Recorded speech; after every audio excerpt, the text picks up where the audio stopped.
ဟစ်ကောင်အာကြီးတန်းဆင်းဘူးလားတဲ့ဟုတ်ကဲ့ပါအာကြီးကတန်းဆင်းဘူးပါတယ်ညီကိုရေကျွန်တော်တို့ Manchester United လည်းတန်းဆင်းခဲ့ဘူးပါတယ်ကျွန်တော်လက်ခံပါတယ်ခင်ဗျားတို့အာဆင်နယ်တန်းဆင်းဘူးတဲ့အကြောင်းအရာကိုမသိရင်ကျွန်တော်ပြောပြပါမယ်1973ခုနှစ်မှာခင်ဗျားတို့ရဲ့အာဆင်နယ်အသင်းက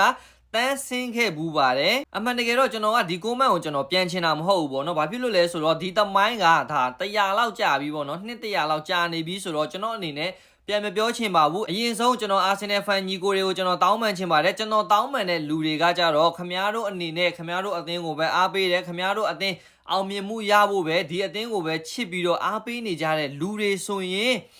ကျွန်တော်ရဲ့ဗီဒီယိုကခင်ဗျားတို့နဲ့မတက်ဆိုင်ပါဘူးခင်ဗျားတို့ကိုထိခိုက်စေလို့တော့စိတ်လဲကျွန်တော်မှမပါပါဘူးအာဆင်နယ်ဖန်အနေနဲ့ဟန်ဆောင်ထားပြီးတော့အာဆင်နယ်အသမိုင်းကြောင်းလည်းမသိဘဲနဲ့ဒါမန်ယူဖန်တွေကိုတိုက်ခိုက်နေကြတဲ့ညီကိုတွေကိုကျွန်တော်ကရည်ရွယ်ခြင်းဖြစ်ပါတယ်။ဒါကြောင့်မို့လို့ကျွန်တော်ကဒီဗီဒီယိုကိုလုပ်ရလဲဆိုရင်တော့အာဆင်နယ်နဲ့စပါးတို့ရဲ့ဓာပီပြိုင်ဘက်စတင်ဖြစ်ပေါ်လာရတဲ့အကြောင်းရင်းကအာဆင်နယ်တန်းဆင်းရာကနေစတင်ခဲ့တဲ့အကြောင်းကိုကျွန်တော်ဗဟုသုတအနေနဲ့ပြောပြချင်လို့ပဲဖြစ်ပါတယ်။အရင်ဆုံးကျွန်တော်အနေနဲ့ The First Division နဲ့ Division 2လို့ကျွန်တော်မပြောဘဲနဲ့Premier League နဲ့ Championship ဆိုပြီးတော့ပဲကျွန်တော်အသုံးပြုချင်ပါတယ်ကျွန်တော်ကိုနားလည်ပေးစေချင်ပါတယ်အာဆင်နယ်အသင်းအနေနဲ့1912-13ရာသီမှာပရီးမီးယားလိရဲ့အဆင့်20မှာရပ်တည်ပြီးတော့တန်းဆင်းခဲ့ပါတယ်အာဆင်နယ်အသင်းအနေနဲ့ပရီးမီးယားလိကနေတန်းဆင်းသွားတဲ့အချိန်မှာစီးပွားရေးအကျက်အသဲနဲ့ပရိသတ်အင်အားနည်းတဲ့အတွက်ကြောင့်မို့လို့သူတို့ရဲ့အိမ်ကွင်းကိုစပါးရဲ့အိမ်ကွင်းသားမှာပြောင်းလဲတည်ဆောက်ခဲ့ကြပါတယ်စပါးအသင်းအနေနဲ့လည်းသူတို့ရဲ့နယ်မြေကိုကျူးကျော်လာတယ်ဆိုပြီးတော့အဲ့ဒီအချိန်ကနေစပြီးတော့ဒီနှစ်သင်းကြားမှာအဆင်မပြေမှုတွေစ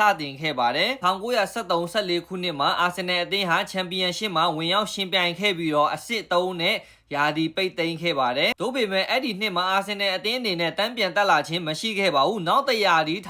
1914-15ရာသီမှာတော့အာဆင်နယ်အသင်းအနေနဲ့ချန်ပီယံရှစ်ပြိုင်ပွဲမှာအဆင့်9နေရာမှာရာသီပိတ်သိမ်းခဲ့ပါတယ်။တိုက်ဆိုင်အဲ့ဒီနှစ်မှာစပါးကလည်းပရီးမီးယားလိမှာရာသီအဆင့်20နဲ့ပိတ်သိမ်းခဲ့ပါတယ်။1914-15ရာသီပြီးတဲ့အချိန်မှာဒါကဘာစစ်ဖြစ်နေတဲ့အတွက်ကြောင့်မို့လို့ဘောလုံးပွဲတွေကိုရပ်နာပြီးတော့1919မှာပြန်ပြီးတော့စတင်ခဲ့တယ်ပေါ့နော်ဘောလုံးပွဲတွေပြန်စားတဲ့အချိန်မှာပဲပရီးမီးယားလိအဖွဲ့အစည်းကပရီးမီးယားလိကိုဒါ22သင်းအထိတိုးမြင့်ကျင်းပဖို့အတွက်သူတို့စီစဉ်ခဲ့ကြတယ်ပေါ့နော်အရင်တုန်းကပရီးမီးယားလိကျင်းပတဲ့ပုံကကြတော့ဒါနောက်ဆုံးအဆင့်19နဲ့အဆင့်20ကတန်းဆင်းပြီးတော့ချန်ပီယံရှစ်ကအဆင့်1နဲ့2ကဒါတန်းပြန်တက်ရတဲ့ပုံစံလိုမျိုးဒါစီမင်းစည်းကမ်းရှိခဲ့တယ်ပေါ့နော်ဒါပေမဲ့အသင်း22သင်းအထိတိုးမြင့်ချင်တဲ့အတွက်ကြောင့်မို့လို့သူတို့ကဘလို့လှုပ်လိုက်လဲဆိုတော့အဆင့်19ကရှိတဲ့ချယ်ဆီကိုတန်းပေးမစင်းတော့ဘဲနဲ့စပါးကိုတန်းပေးဆင်းလိုက်တယ်အဲ့ဒီအပြင်ကိုမှချန်ပီယံရှစ်ကအသင်း2သင်းကိုပေးတက်လိုက်တဲ့အတွက်ကြောင့်မို့လို့အားလုံးပေါင်း20သင်းဖြစ်သွားတယ်နောက်ထပ်ကြံတဲ့သတင်းကိုကစပါးကိုမရွေးချယ်ဘဲနဲ့